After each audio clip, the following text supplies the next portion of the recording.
After finalizing the divorce, I started living with my daughter. But about 6 months in, something happened. I was enjoying a day off with my daughter at home when I got a sudden call from Mom. Hello, Nicole?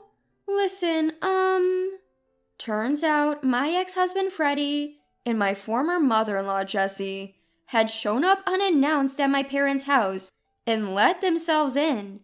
I quickly got ready and headed to my parents' house. Upon arrival, Freddie and Jessie were sitting arm in arm on the living room couch, waiting for me. I had no idea why they were there. Why did you show up at my parents' house like this? When I asked, Freddie dropped a bombshell. I want the money I lent you back. My name is Nicole, a 40-year-old working woman. I was married to Freddie for 14 years. My daughter Amy was born around the time we got married, so she's already in 8th grade. The three of us were living a very happy life together, and I thought we would continue to build a warm family. I met Freddie at a party and was immediately drawn to his friendly, kind, and cheerful personality. It seems Freddie was also quite fond of me, as we spent the entire party talking to each other. We exchanged contact information and started dating, eventually leading to marriage a year later after Freddie proposed. I was truly happy when we decided to get married, as I loved Freddie dearly. In high school, I had a tight-knit group of 4 friends. We'd always get together whenever something big happened in our lives. When I got engaged, everyone celebrated as if it was their own big day. They all came to my wedding, and I remember them saying they hoped to get married soon too. And just like that, one by one, everyone got married. Our little friend group turned into a circle of married women.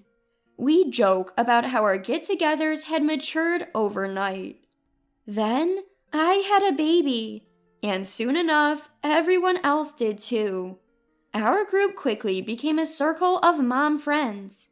It felt like we were journeying through life together, and I thought we'd always be close like this. I've been enjoying my life both as a wife and a mom, but being a career woman has been especially fulfilling.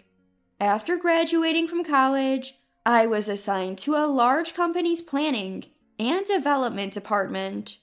My days are busy, but my work is rewarding and always a learning experience. According to my friends, I appear to be as tough as nails, but I wouldn't mind actually being that tireless. Supporting and comforting me through my work center life are Freddie and Amy.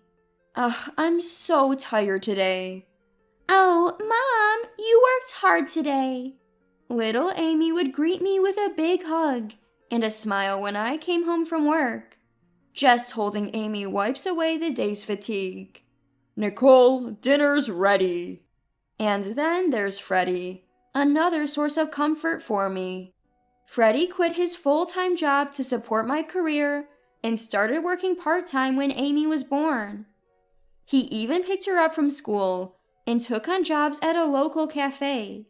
When I'd get home, a warm meal was always waiting for me, prepared by Freddie. After a tiring day at work, coming home to a warm meal was truly a joy. We'd unwind with Freddie's cooking, tuck Amy into bed, and talk about our day. Life was fulfilling, both professionally and personally.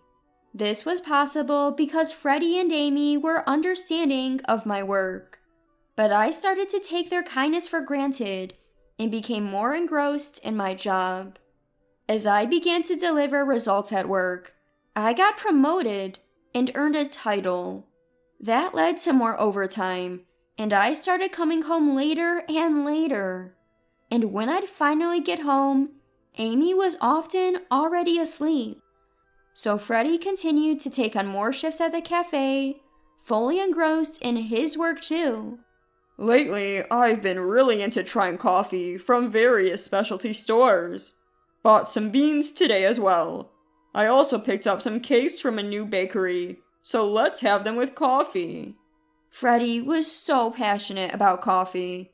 He was constantly learning about roasting, different beans, and brewing methods, and practicing them all at his workplace. And because of that, we always had amazing coffee at home. Both Freddie and Amy were so understanding and indulging of my work-centric life that I failed to notice that it was straining our family dynamic. I only realized this when Amy came to me with a concern. "What's up?" Well, the other day when I was hanging out downtown with my school friends, I saw Dad with another woman. "What?" It's not like they were holding hands or anything, but they seemed close. Plus, I've noticed for the last year or so, Dad's on the phone a lot right before you come home, Mom. And there are times he's so into his phone, he doesn't even hear me when I talk to him. He looks happy while he's staring at his phone screen. At first, I thought he was texting you, or maybe you were calling him while you were at work. But after what happened recently, I can't help but wonder if he's talking to that woman. Amy looked really sad as she said this. Now that she was in middle school, it made sense she'd be sensitive to these kinds of things and find them deeply upsetting. I was also undeniably shocked. I had always believed that Freddie was faithful and put me and Amy first. If he's been having an affair, that would be incredibly heartbreaking. I'm so sorry, Amy. I've been so focused on work and didn't realize what you were going through. No, don't apologize. I think it's awesome how hard you work, Mom. You don't have to feel sorry about that.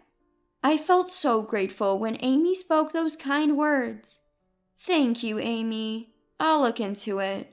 And if I find out Jed is cheating, I think I'll file for divorce. Is that okay with you? Amy nodded in agreement when I asked. Yeah, it would feel gross just being around Dad if he's cheating. After hearing Amy say that, I felt ashamed for not paying more attention to my family. I knew I had to dig deeper into this for Amy's sake. I immediately contacted a private investigator to look into Freddie's possible affair. And the results were shocking. Freddie was, indeed, having an affair, just like Amy said. They even had photographic evidence. But what was really shocking was who he was having an affair with. It was none other than Margareta, a close friend and classmate from my high school days. I was more shocked by that than by Freddie's infidelity. I felt betrayed by a friend I had always thought was trustworthy and close. Margareta was a housewife and the last among my close friends to get married. Her child is only about 5 years old. Despite that, she was having an affair with my Freddie. When I got the evidence, I was so shocked I couldn't move for a while. If I hadn't been in my own room, Amy or Freddie might have seen me, and that would have been a disaster. I couldn't show these pictures to Amy, and it was too early to confront Freddie. I took a deep breath to calm myself. And then I got a message that one of my good friends had switched jobs. I thought it would be a good opportunity, so I suggested we all get together. Margareta would have never suspected anything if I hadn't been the one to propose the gathering. I succeeded in setting up a gathering of friends just like I planned. And 3 weeks later, I was face to face with Margareta, Freddie's affair partner.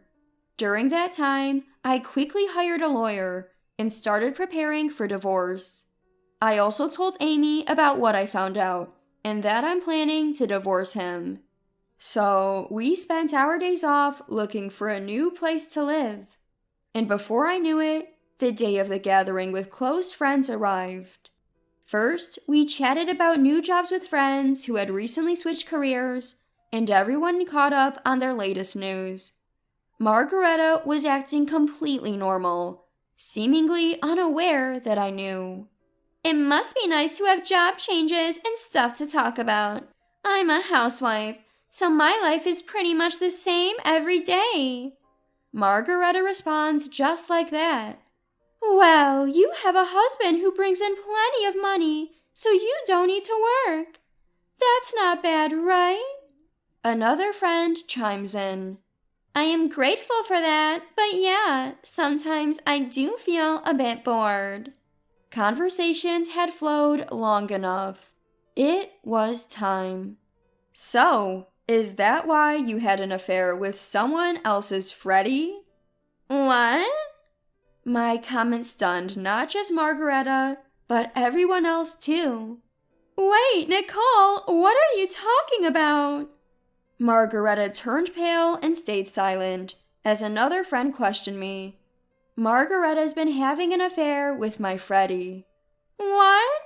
No way! You're joking, right? I can't believe Margareta would do that. Other friends tried to defend Margareta. Seizing the chance, Margareta joins in. What? Nicole, what are you talking about?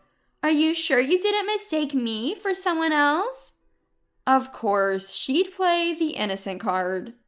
Is that so? Well, let's make sure everyone else sees it too. With that, I pulled out photos from my bag. The friends were speechless at the photos I laid out on the table. No way!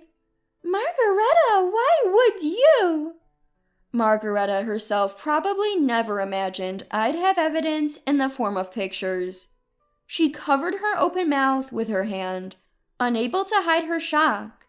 I was genuinely devastated. Why would you have an affair with my Freddie? Margareta seemed to realize she couldn't escape the situation. I'm sorry, I actually started going to the cafe where Nicole's husband works and found out that he was there. My husband makes good money, but since we got married, he hasn't really been attentive. So I was lonely. Margareta burst into tears.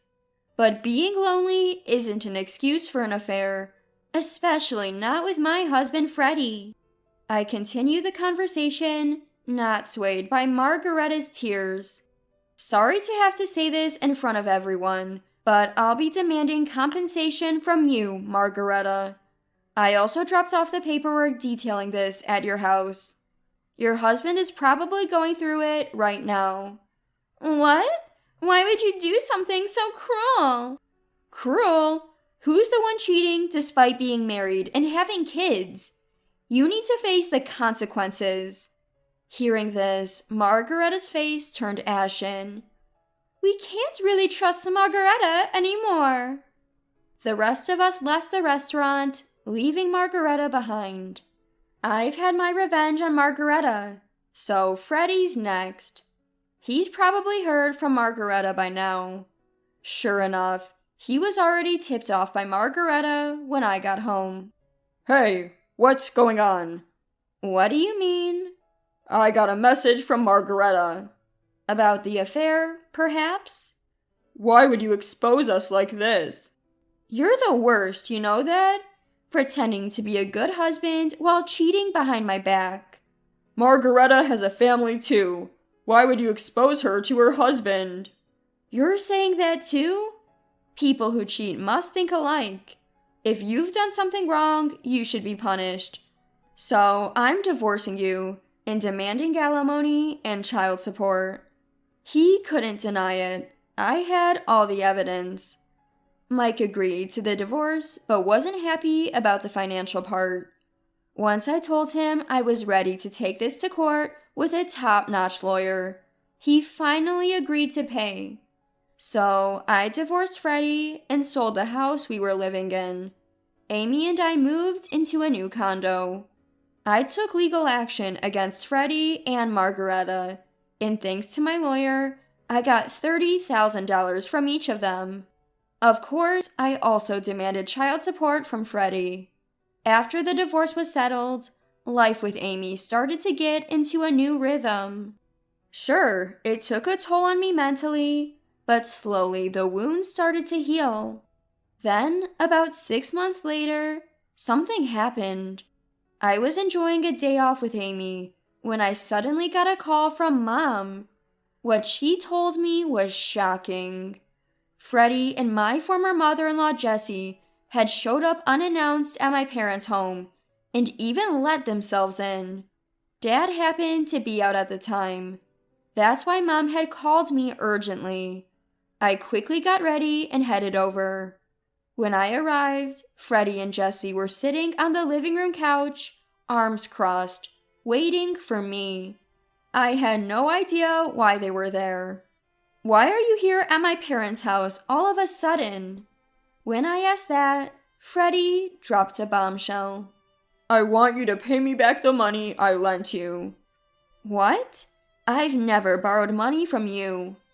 I spent $1,500 on our wedding. The wedding is all about the bride, so that's like lending it to you. Divorcing me is basically fraud. I'd like to sue you for marriage fraud, but if you pay back the $1,500, we can settle this. Freddie was making an outrageous demand. Jessie also said, "Pay up already." Come to think of it, Freddie had become a full-time employee at the cafe he was working at after the divorce. I'm pretty sure the cafe didn't pay much. He must be asking for money so aggressively because he's broke. Just so you know, the wedding was about both of us, and I contribute more to our daily living costs. If you look at the grand total, $1,500 seems like pocket change to what I'm providing. So stop making absurd demands that complicate things. Even after saying this to drive them away, the two didn't budge an inch. Then Dad came home. It looked like Dad had gotten a call from Mom and rushed back. What the heck are you two doing here? Freddie explained the same thing to Dad, who listened in silence. But you could tell he was past angry and more into disbelief at the ridiculous demands. In the first place, you're the one at fault for having an affair. If you're going to make such an unreasonable request, leave now. After Dad said this, Freddie made a heartfelt apology. Please, Nicole, lend me the money. It's not just from you. Margaretta's husband is also asking for compensation, and it's really tight. $1,500. No, even $10,000 will do. Asking for money even now? Is he out of his mind? I simply said, no, go home. But Jessie was like, get real. You also have a responsibility for the family not working out. And insisted we had an obligation to lend money. A situation with no resolution in sight. Then Dad said, Fine, I'll get it ready now. Just wait. And went into another room. Wait a minute, Dad, what are you doing? As I hurriedly went after him, Dad wore a gleeful smile. Hey, we've got plenty of money, so why not share some with them, right? Haha. I got the gist when I saw Dad open the closet and pull something out. Ah, this is going to be good. Dad put a stack of bills in an envelope and handed it to Freddie. Freddie and Jessie looked satisfied and left. As soon as they were out, we locked the door and called the cops. The two of them seemed to have checked the envelope as soon as they stepped outside. They immediately came back and started banging on our front door. What's the deal? This is play money. We don't want this fake stuff. Freddie shouts that out, fuming with anger. Laughing, I said through the front door to Freddie and the others, "Since I have so much money, I thought I'd share some with you." Then Freddie said, "Don't mess with me," and banged on the front door even harder. The noise sounded like he was kicking the door. Little did they know they were digging themselves into a deeper hole. When the police arrived, Freddie and Jessie were apparently kicking the front door, and they were arrested on the spot. The neighbors had gathered too. and it seems a lot of people saw Freddie and Jesse get arrested. In the end, instead of getting any money, Freddie ended up having to pay fines for his arrest and compensation for damaging the front door. What's worse, among the people who witnessed Freddie's arrest was a regular customer of the cafe where he worked. The news spread quickly, and Freddie was reportedly fired. Now he's jobless, moved back home, and his parents-in-law are covering the compensation and child support. As for us, I've secured a restraining order against my ex-family. If anything happens, one call and help will be there in a flash. And now, Amy and I continue to share our happy days as usual. I plan on doing well at my job and watching over Amy as she grows.